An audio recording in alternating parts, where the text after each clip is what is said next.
Pernah nggak sih kamu beli barang online tapi barang nggak sesuai deskripsi? Atau pesan jasa tapi hasilnya jauh dari yang dijanjikan? Nah, kejadian seperti itu sebenarnya berkaitan erat dengan kontrak. Dan disinilah hukum kontrak bisnis berperan penting. Halo, kami dari kelompok 1 Hukum Bisnis Politeknik Negeri Jakarta. Di video ini kita akan ngebahas tuntas apa itu kontrak bisnis, apa syarat sahnya, dan apa akibatnya kalau dilanggar, serta bagaimana cara menyelesaikan sengketanya. Yuk simak sampai habis. Menurut pasal 1313 KUHP Perdata, perjanjian adalah suatu perbuatan di mana satu orang atau lebih mengikatkan dirinya terhadap satu orang atau lebih lainnya. Jadi kontrak bisnis itu adalah perjanjian, bisa tertulis maupun lisan, antara dua pihak atau lebih yang mengatur hak dan kewajiban dalam hubungan usaha. Dan yang paling penting, ini mengikat secara hukum. Contohnya ada banyak banget, mulai dari kontrak jual beli, sewa toko, perjanjian waralaba atau franchise, kerjasama bisnis, hingga ke kontrak digital yang kamu setujui saat klik tombol saya setuju di marketplace online. Dan semua itu merupakan kontrak yang mengikat secara hukum loh. Nah, supaya kontrak itu sah secara hukum ada 4 syarat yang harus dipenuhi. Sesuai pasal 1320 KUHP Perdata, yuk kita bahas satu persatu. Pertama, kesepakatan. Kedua pihak harus menyetujui isi kontrak secara sukarela. Kalau ada unsur paksaan, penipuan, atau kehilapan kontraknya, bisa dimintakan pembatalan. Kedua, kecakapan hukum.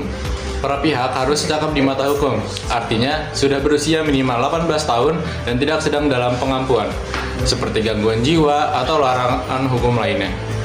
Ketiga, hal tertentu. Apa yang diperjanjikan harus jelas, spesifik, dan dapat ditentukan. Tidak bisa bikin kontrak untuk sesuatu yang kabur atau tidak bisa diidentifikasi ya.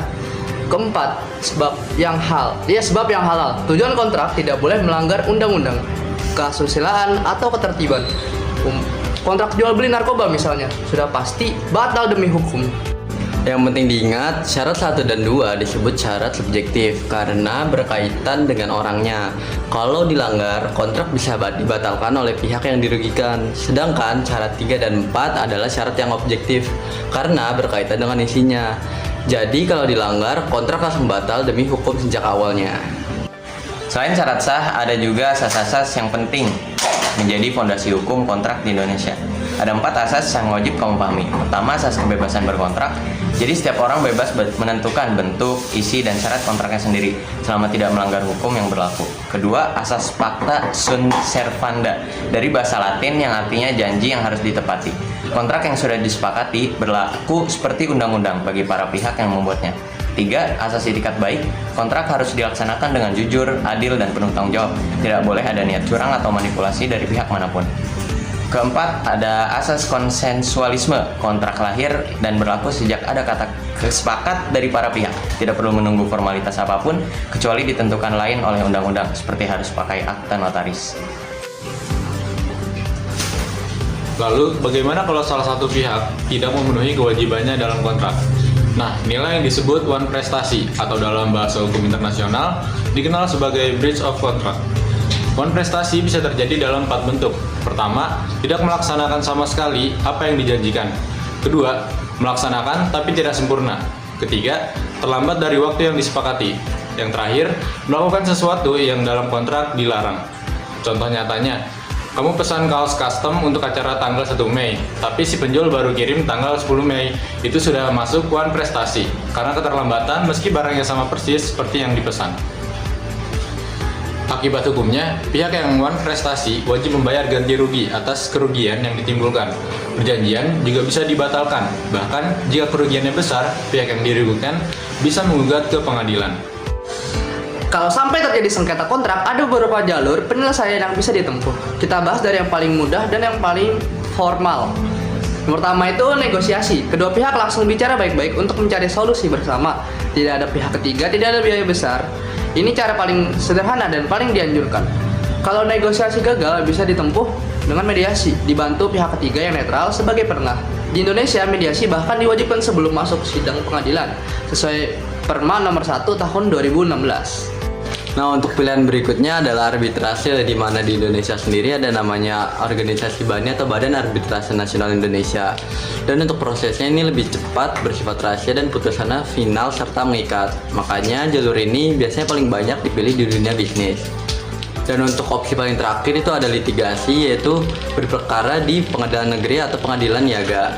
Dan ini biasanya itu paling lama dan paling mahal. Namun untuk prosesnya tetap menjadi yang paling pilihan sah jika semua jalur lain sudah ditempuh dan hasilnya adalah gagal.